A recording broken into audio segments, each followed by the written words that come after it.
السلام علیکم ناظرین کرام، امید ہے کہ آپ لوگ خیر و عافیت سے ہوں گے اور دعا بھی کرتے ہیں کہ اللہ تعالی ہم تمام کو خیر و عافیت سے رکھے۔ ناظرین کرام، آج کا جو میرا موضوع ہے وہ ہے وضو کے مسائل۔ میرے عزیز دوستو، اس سے پہلے میں نے سورہ بقرہ کی آیت نمبر 129 کی میں نے تفسیر بیان کی تھی۔ اس سے قبل میں نے طہارت وضو وغیرہ پر کچھ بحث و مباحثہ کی تھی آپ لوگوں سے۔ میرے عزیز دوستو، آج کا جو موضوع ہے میں نے آپ کو بتا ہی دیا۔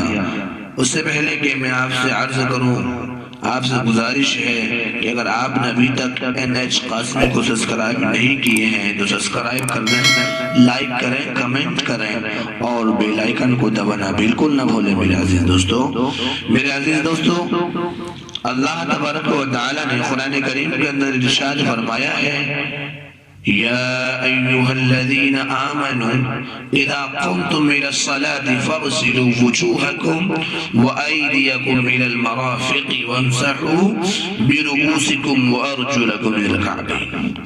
میرے عزیز دوستو، اللہ نے صاف قرآن کریم کے اندر ارشاد فرما دیا، اے ایمان والو، جب تم نماز کے لیے اٹھنے لگو تو اپنے چہروں کو دھو اور اپنے ہاتھوں کو دھو کوہنیوں سمیت، وَامْسَحُوا بِرُؤُوسِكُمْ اور اپنے سروں پر ہاتھ پھیرو اور دھو اپنے پیروں کو ٹخنوں سمیت۔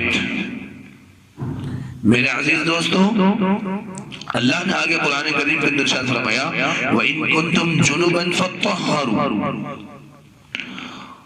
اور اگر تم جنابت کی حالت میں ہو تو سارا بدن پاک کرو۔ وَإِن كُنتُم مَّرْضَىٰ أَوْ عَلَىٰ سَفَرٍ أَوْ جَاءَ أَحَدٌ مِّنكُم مِّنَ الْغَائِطِ أَوْ لَامَسْتُمُ النِّسَاءَ فَلَمْ تَجِدُوا مَاءً فَتَيَمَّمُوا صَعِيدًا طَيِّبًا فَامْسَحُوا بِوُجُوهِكُمْ وَأَيْدِيكُمْ۔ میرے عزیز دوستو، اور اگر تم بیمار ہو یا حالت سفر میں ہو یا تم میں سے کوئی شخص استنجے سے آیا ہو یا تم نے بیویوں سے قربت کی ہو، پھر تم کو پانی نہ ملے تو تم پاک زمین سے تیمم کر لیا کرو، یعنی اپنے چہروں اور ہاتھوں پر ہاتھ پھیر لیا کرو۔ اس زمین سے اللہ تعالیٰ کو یہ منظور نہیں کہ تم پر کوئی تنگی ڈالے، لیکن اللہ تبارک و تعالیٰ کو یہ منظور ہے کہ تم پاک صاف رکھو اور یہ تم پر اپنا انعام تمام فرمائے تاکہ تم شکر ادا کرنے والوں میں سے ہو جاؤ۔ میرے عزیز دوستو، یہ تھے قرآن کریم کی کچھ آیتیں جو ہمیں بتاتی ہیں کہ ہمیں کیا کرنا ہے اور کیا نہیں کرنا ہے۔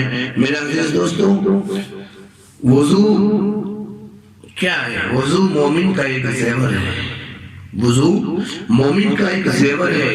شریعت میں ہے کہ وضو کی بہت اہمیت ہے۔ اس کے ذریعے نظافت و طہارت کے علاوہ سب سے اہم فائدہ یہ ہے کہ قیامت میں وضو کرنے والوں کے اعضائے مخصوص انداز میں روشن اور چمکدار ہوں گے، جنہیں دیکھ کر یہ پہچان ہوگی کہ یہ امت محمدیہ صلی اللہ علیہ وسلم کے افراد ہیں۔ میرے عزیز دوستو، حضرت ابو ہریرہ رضی اللہ تعالی عنہ کی روایت ہے کہ نبی کریم صلی اللہ علیہ وسلم نے ارشاد فرمایا، ان امتی یدعون یوم القیامہ غرا محجلین من آثار الوضوء فمن استطاع منکم ان یطیل غرته فلیفعل۔ یہ بخاری شریف اور مسلم شریف کی حدیث ہے۔ ترجمہ، میری امت کو قیامت کے دن اس حالت میں بلایا جائے گا کہ وضو کے اثر سے ان کی پیشانیاں اور دیگر اعضاء چمک رہے ہوں گے، بس جو شخص تم میں سے اپنی چمک لمبی کرنا چاہے تو کر لے۔ نیز ایک دوسری روایت میں نبی اکرم صلی اللہ علیہ وسلم نے ارشاد فرمایا، تبلغ الحلیۃ المؤمن حیث یبلغ الوضوء۔ یہ بھی مسلم شریف کی حدیث ہے کہ جہاں تک وضو کا پانی پہنچے گا وہیں تک مومن کی سجاوٹ پہنچے گی۔ اور مسلم شریف میں روایت ہے کہ ایک مرتبہ نبی اکرم صلی اللہ علیہ وسلم قبرستان تشریف لائے اور آپ نے وہاں کے مرحومین کو خطاب کرتے ہوئے ارشاد فرمایا، ایمان والی جماعت کی جگہ رہنے والوں، تم پر سلامتی ہو اور ہم پر بھی، اگر اللہ نے چاہا، ان قریب تم سے ملنے والے ہیں اور ہماری خواہش ہے کہ ہم اپنے بھائیوں کو دیکھ لیں۔ پیغمبر علیہ السلام کی زبان سے یہ بات سن کر حاضرین صحابہ نے عرض کیا، اے اللہ کے رسول صلی اللہ علیہ وسلم، کیا ہم آپ کے بھائی نہیں ہیں؟ آپ نے ارشاد فرمایا، تم میرے صحابہ ہو، میرے بھائی وہ لوگ ہیں جو ابھی نہیں آئے۔ تو صحابہ نے عرض کیا، اے اللہ کے رسول صلی اللہ علیہ وسلم، آپ کی امت کے جو لوگ ابھی موجود نہیں ہیں ان کو آپ قیامت کے دن کیسے پہچانیں گے؟ تو اس پر آپ علیہ السلام نے ارشاد فرمایا کہ تمہارا کیا خیال ہے کہ اگر کسی شخص کے ایسے گھوڑے ہوں جن کی پیشانیاں اور پاؤں سفید چمکدار ہوں اور وہ بالکل سیاہ کالے گھوڑوں میں رل مل جائے تو کیا وہ شخص ان کے درمیان اپنے گھوڑوں کو نہیں پہچانے گا؟ صحابہ نے عرض کیا، کیوں نہیں؟ تو آپ علیہ السلام نے ارشاد فرمایا، فَإِنَّهُمْ يَأْتُونَ غُرًّا مُحَجَّلِينَ مِنَ الْوُضُوءِ وَأَنَا فَرَطُهُمْ عَلَى الْحَوْضِ۔ وہ بعد میں آنے والی امتی قیامت کے دن وضو کی وجہ سے چمکدار پیشانی اور ہاتھ پاؤں کے ساتھ آئیں گے اور میں حوض کوثر پر ان کا منتظر رہوں گا۔ میرے عزیز دوستو، وضو سے بہت سے فائدے ہیں، وضو سے گناہ وغیرہ بھی صاف ہوتے ہیں۔ وضو کرنے کا ایک بہت بڑا فائدہ یہ ہے کہ وضو کے پانی کے قطرات سے آدمی کے چھوٹے موٹے گناہ بھی خود بخود چھڑ جاتے ہیں۔ نبی اکرم صلی اللہ علیہ وسلم کا ارشاد ہے، اذا توضأ العبد المسلم او المؤمن فغسل وجهه خرج من وجهه كل خطيئة نظر إليها بعينه مع الماء او مع آخر قطر الماء، فإذا غسل يديه خرج من يديه كل خطيئة كان بطشتها يداه مع الماء أو مع آخر قطر الماء، فإذا غسل رجليه خرجت كل خطيئة مستها رجلاه مع الماء أو مع آخر قطر الماء حتى يخرج نقيا من الذنوب۔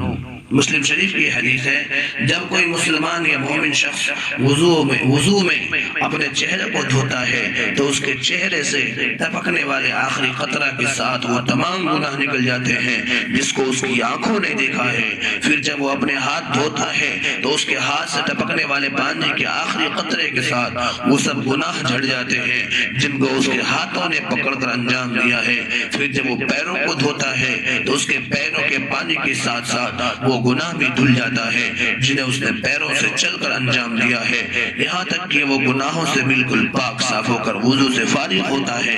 امیر المؤمنین سیدنا حضرت عثمان غنی رضی اللہ تعالی عنہ خاص طور پر سنت کے مطابق وضو کی عمل تعلیم دیا کرتے تھے۔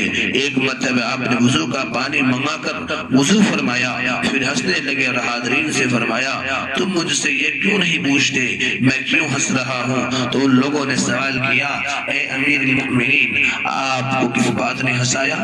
تو حضرت عثمان غنی رضی اللہ تعالی علیہ وسلم حضرت عثمان غنی رضی اللہ تعالی عنہ نے ارشاد فرمایا، میں نے نبی اکرم صلی اللہ علیہ وسلم کو اسی طرح وضو کے بعد ہنستے ہوئے دیکھا، تو آپ صلی اللہ علیہ وسلم نے بھی حاضرین سے یہی سوال کیا تھا کہ مجھ سے یہ کیوں نہیں پوچھتے کہ کس چیز نے مجھے ہنسایا؟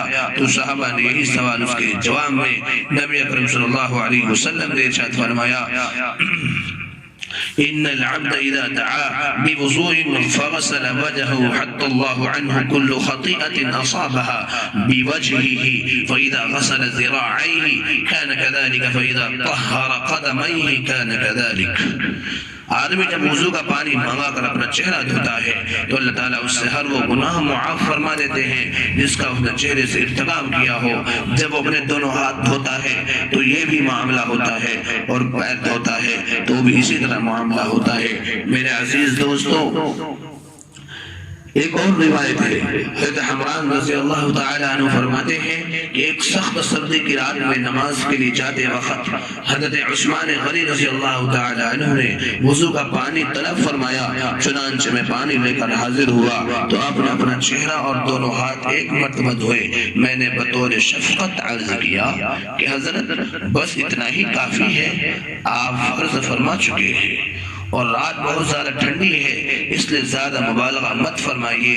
یہ سن کر حضرت عثمان غنی رضی اللہ تعالی عنہ نے فرمایا میں نے جناب رسول اللہ صلی اللہ علیہ وسلم کو یہ ارشاد فرماتے ہوئے سنا ہے لا يسبغ عبد الوضوء الا غفر الله له ما تقدم من ذنبه وما تأخر، رواه البزار۔